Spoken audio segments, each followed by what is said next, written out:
Отже, 278 голосів «за». Сьогодні Верховна Рада ухвалила мовний законопроект. До другого читання депутати 2 місяці розглядали більше 2000 поправок. Документ визначає українську мову як єдину державну.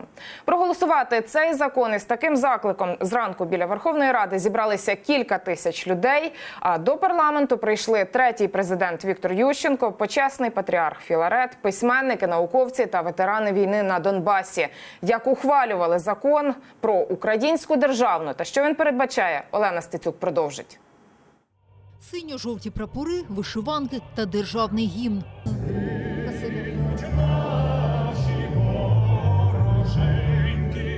Від ранку на площі біля парламенту зібралося кілька тисяч людей. Учасники акції закликають депутатів ухвалити законопроект про мову. Мова – це основа держави, тому наше місце тут. Основне, що має бути прописано, що це мова державного і загального спілкування. Люди повинні гордитися цією мовою. Це не тільки інституційне ствердження держави, але це ще дуже серйозний удар по руському міру. Це питання найважливіше навіть за військові якісь, за озброєння, бо я вже колись писав і казав, що якщо не виховати українців, то не буде кому те озброєння в руках тримати. Після скасування сумнозвісного вже закону Колесніченка-Ківалова, який запроваджував фактично другу державну мову російську, утворився певний правовий вакуум. Автори законопроекту наголошують питання мови на часі, аби не допустити реваншу проросійських сил. У сесійній залі мобілізація. Окрім депутатів, на засіданні третій президент Віктор Ющенко та патріарх Філарет. На балконі ветерани та учасники бойових дій. Українська мова – це зброя, наша наймогутніша. Імперська Росія робила все можливе, щоб вибити її нам з рук. Не вийшло. І сьогодні ми на фінішній прямій. Питання державної мови не лише гуманітарне, а й потужна зброя в боротьбі з агресором, каже один з авторів законопроекту Микола Княжицький. Якщо ми не приймемо сьогодні цей закон, через декілька років російські паспорти будуть всюди по Україні. А ті, хто спілкуються українською, будуть в Росії, в таборах і в тюрмах. Більшість народних депутатів згодні, проти лише ОПОБЛОК. У воспаленому мозку народних депутатів є мовна проблема. Насправді, це законопроект не про захист української державної мови.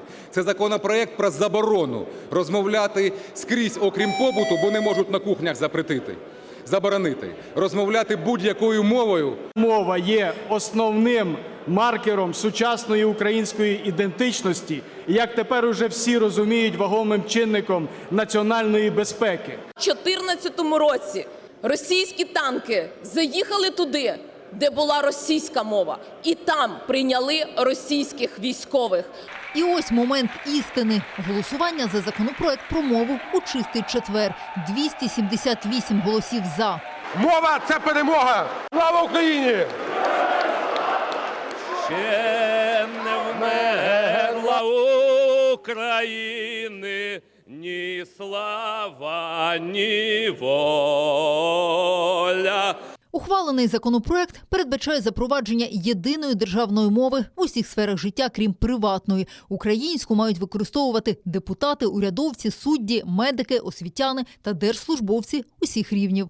А ось за порушення закону чи публічне приниження державної мови каратимуть штрафами – близько 7 тисяч гривень. Але не одразу, лише через 3 роки. Окрім того, створюються 2 нових органи – Нацкомісія, яка визначатиме стандарти державної мови, та Інститут уповноваженого із захисту української мови. Рифат Чубаров каже, цей законопроект не порушує права корінних народів, зокрема й кримсько-татарського. Щодо використовування мови корінних народів і мов національних меншин, в законі є посилання на те, що вони будуть регламентовані, врегульовані спеціальними законами.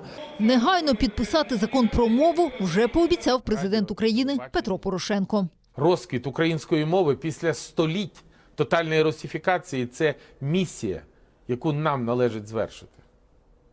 Повага до прав людей. Я хотів би подякувати більшості російськомовних громадян за те, що вони з розумінням ставляться до необхідності підтримки української мови.